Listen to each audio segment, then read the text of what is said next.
Hello everyone, it is time to find out if Tomb of Sargeras on Mythic can be soloed right now in Shadowlands. My eye level is 218, dropping down to 214 with the Heart of Azeroth equipped.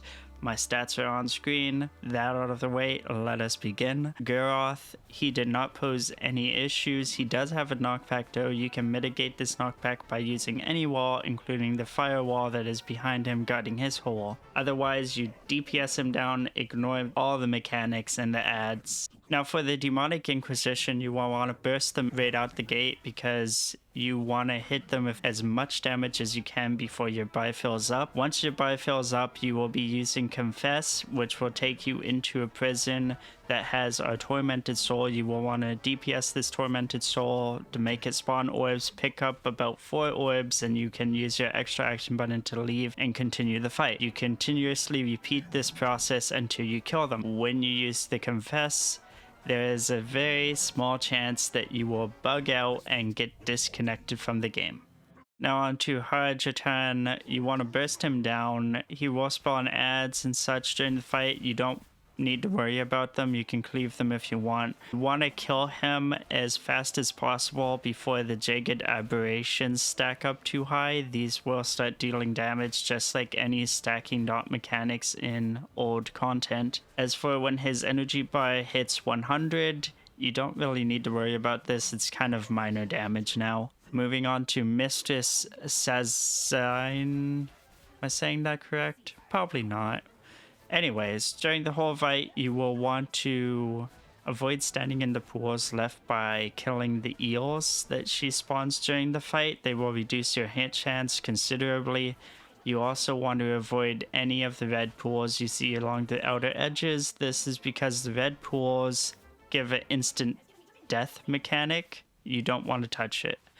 During the last phase of the fight, you will want to run against the Devour Suck-in, because if you do get pulled in fully, it will start dealing a lot of damage. It's not enough to instantly kill you, but it's enough to eventually kill you.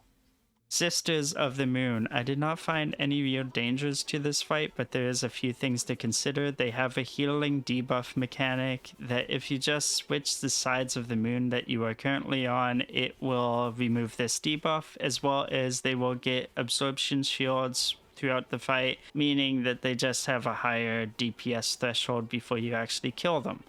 That's all there is to this. It's just a sponge, a bullet sponge, if you will. The Desolante Host, you can engage either of them to start this fight as well as finish it, but if you engage Soul Queen first, you can cause a rather interesting bug to happen. You see, after engaging her and fighting her for a while, you can leave the room, like go up to the entrance location, but be at the doorway, but just slightly still inside. This will cause her to stay in combat with you, but it will cause you to phase back out of her phase, and all the damage you've dealt to her will stay dealt to the whole bosses, and the engine of souls itself will not be engaged in combat with you. Not sure what you'll do with this bug. I'm not sure if it's even intended, but it's an interesting thing to happen.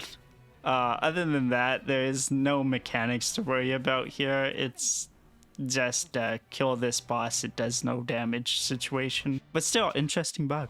Maiden of Vigilance. When the fight starts, you'll get infused. Do not touch the opposite color of whatever you have been infused with. If you do, a bomb will be spawned on you, which will knock you up after a set amount of time. This is more of an annoyance than anything. When she teleports and casts Wrath of the Creators, you will pick up the same color orbs as the color you have been infused with at the beginning of the fight. If you do, you get a damage buff. Now if your damage is high enough, just let her continue to channel Wrath of the Creators. If your damage is not high enough, then you will want to interrupt it after your shield is broken and continue to fight as normal until you can kill her. Fallen Avatar is a DPS check. You will want to save all your CDs till the drop down, and you will want to burst them with them right away. During this second phase, aka the drop down, the lava will kill you in 3 ticks from full. If you jump, this is slightly delaying those ticks. You will need to stand in any green circles that spawn on the platforms you intend to stand on. Most classes were required to kill him within the first 2 platforms, taking about 47k DPS to down him. If you cannot complete this now, then after gearing up in 9.1, you probably will have no issue doing so. Lastly, we have Kil'jaeden. You will want to use your burst to wait away. Do not soak any of the mechanics he will be doing. You will take more damage if you soak them compared to not soaking.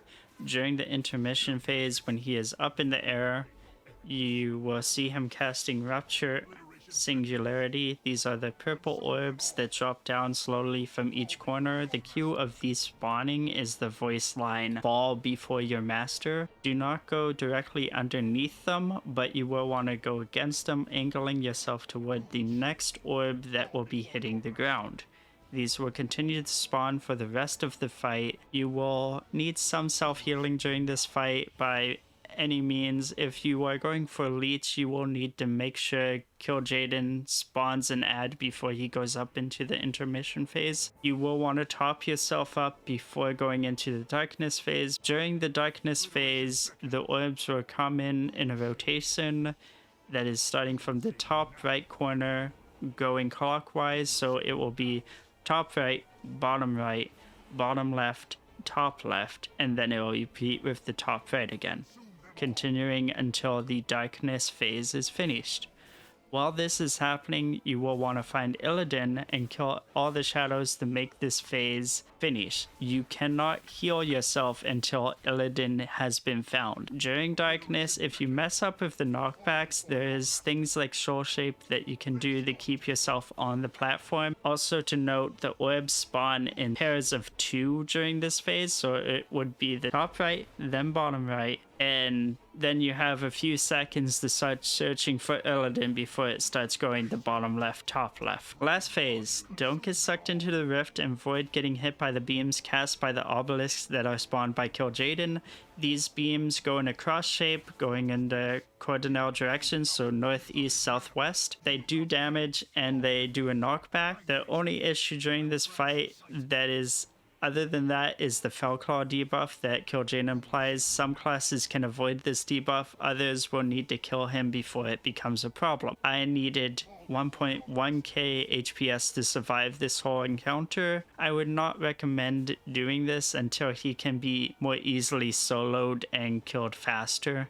That about wraps it up. Kil'jaeden I personally found is the hardest fight here. This is because of mechanics. Unless you're a demon hunter, then you'll just laugh and say, what is a mechanic? Fallen Avatar is a DPS check that some of you will not be able to meet right now. Coming 9.1, I think everyone will be able to do this fight no problem.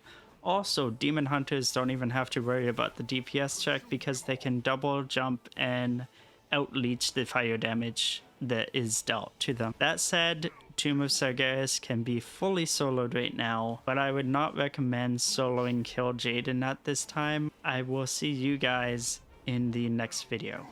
Bye bye! Oh, you're still here. Now why are you still here? Oh, you noticed my soul bind. I see. Well, you see, I forgot to switch it after E and I.